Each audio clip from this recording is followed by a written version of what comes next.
Reformation has built a reputation for being a sustainable name in the fashion industry, worn by celebrities such as Taylor Swift and Jennifer Lopez. But what does it actually mean for a large fashion brand to be sustainable? Is it possible for a company to expand operations while still committing to its initial goal of being a force for good? This is the exact question Hazel Clark tackles in her piece, Slow plus Fashion, an oxymoron or a promise for the future. She argues that the problem with fashion today lies in the design. Quoting from sustainable design activist Alistair Fladluke, design facilitates mass production and rapid turnaround of new styles, ensuring shorter product life cycles and encouraging consumption for fashion's sake rather than for real need. Clark's solution to the problem of design is clear. It needs to start with localization and reduced intermediaries between consumer and product. These changes will not only lead to more transparency, but create local fashion economies with unique styles that serve to benefit consumers' desire for authenticity. Overall, Clark is optimistic and references several brands who are already making these changes happen. She does acknowledge, however, that many of her references are on the small scale. So, how does a much larger company such as Reformation fit into the slow fashion revolution? Today, I'm going to take you through Reformation's development as a self proclaimed green fast fashion company, What we are is like a green fast fashion brand. and we'll be exploring their main sustainability initiatives over the years. By the end of this video, I want you to answer the question, is sustainable fast fashion possible? Slow fashion is all about valuing local resources, which is how Reformation got its start. Reformation was founded in 2009 by former model Yael Aflalo as a secondhand fashion reseller in LA. As demand grew for modern and sustainable fashion pieces, however, Reformation has since evolved into producing their own sustainably minded materials. But has Reformation been able to maintain its eco friendly mission while scaling as a business? Let's look at what they've been up to since expanding beyond their LA storefront. Reformation boasts making most of their clothing from sustainably sourced materials such as deadstock fabrics, tencel, organically sourced cotton, and other recycled fibers. Their sustainability initiatives tend to have buzzwords attached to them too, such as Ref Scale. Ref Scale is a measurement tool that takes into account the amount of carbon dioxide, water, types of materials used, and waste produced during the manufacturing process. This is to provide transparency about the environmental impact of their clothing. It shows up on the product page of their website under Sustainable Impact, but when you go to the site, some of their products are entirely missing this section, but it's likely that this is simply due to delays in consolidating that information.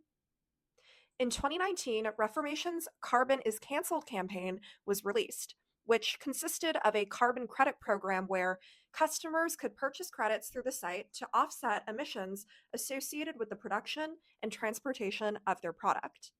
These credits are a large part of why Reformation has been able to claim carbon neutrality, as they outsource these efforts to counteract their production. But is sustainability as easy as paying off your emissions?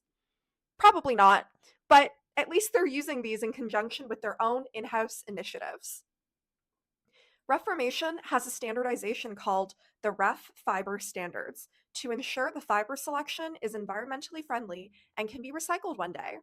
Fiber Trace was introduced in 2021 as a technology built into their clothing that supports the standard and provides customers with tracking their product from the material sourcing to the final output. This is an effort to address transparency and identify areas in the supply chain that need improvement. Material based sustainability programs Reformation has launched in the past year are their closed loop mushroom based sneakers and their fiber to fiber recycling program. So, what we're seeing here is how Reformation's circular economy is being developed at the raw material stage, which is a huge improvement from upcycling deadstock fabrics. Despite all these programs, Reformation has still received criticisms with their practices. Fundamentally, they are a fast fashion company that churns out new clothing at a rapid pace and now in countries across the world outside of their LA factory. This is a bit of an issue with Clark's observation that increased complexity of globalized supply networks tends to drastically reduce the transparency associated with it, Not to mention, the large costs of shipping has an added negative impact. Most of Reformation's clothes are shipped via air, which is 30 times more carbon intensive than cargo shipping. While they use sustainable packaging, the transportation of clothing still has a significant impact on the environment. Moreover, Reformation's prices are on the costlier side of fast fashion. This doesn't come across as a surprise, though, due to their fair labor goals, but what is typically associated with a high price tag is usually high quality goods. Anamana Joy argues that luxury fashion is often associated with dreamlike quality due to their use of ateliers. This craftsmanship is what tends to justify the price for consumers. She found that sustainable purchasing habits tend to go completely out the window when it comes to fashion, and consumers are mainly concerned with their style. While Reformation has the more expensive price tag compared to other fast fashion brands, the quality is inconsistent. A brief Google search of Reformation quality shows multiple results of dissatisfied customers complaining about the pieces having low quality and breaking down quickly. So it seems they've been unable to escape the typical fast fashion theme of short product lifespans. You would at least expect more consistent longevity from a sustainably minded company, in my opinion. And it would also appear that Reformation wants to actually encourage consumerism. Through their partnership with ThredUp, customers can exchange their secondhand clothing for ref credits to purchase more clothes from their store. Hmm. All right, I will buy it. It'll be good for the economy. Hardly a departure from consumerism culture.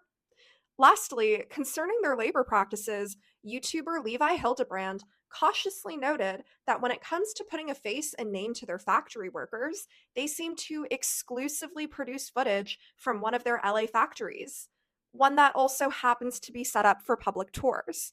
It begs the question if all of their factories around the world look as clean and as inviting as the one in LA. Now that you know what Reformation has been up to, how exactly are they measuring up? Reformation publishes an in house sustainability report that records their progress and objectives for the future. One of their main science based goals is to be carbon positive by 2025, and they certainly have laid out plenty of initiatives to help them get there. Generally speaking, they think they're doing a good job. But how does their self reporting compare to that of other organizations? Starting with a quick search on Good On You that gives a sustainability rating to companies, in 2021, Reformation received a good score with notes to improve transparency and animal welfare. So it looks like some of their efforts are paying off. In the 2022 Remake Fashion Accountability Report, Reformation also received a poor transparency score. In response, the Chief Sustainability Officer of Reformation, Kathleen Talbot, acknowledged transparency and oversight at their global factories plummeted during the pandemic due to issues of travel restrictions, but maintained that transparency is something they're working on. It looks like the struggle to maintain transparency with growth, according to Clark, remains true, but it's important to note that this score may change with Reformation's new supply tracking programs. All in all, it seems that Reformation is taking some of the right steps by turning their attention to circularity initiatives and fiber based solutions. But they seem to be falling short with the slow fashion ideology of longevity in their products and would rather have you return your old clothes to buy more from them. As other sources have mentioned, they need to seriously improve on their transparency reporting. Their in house report section on transparency is virtually non existent, and when I reached out to the company for more information, I didn't get a response.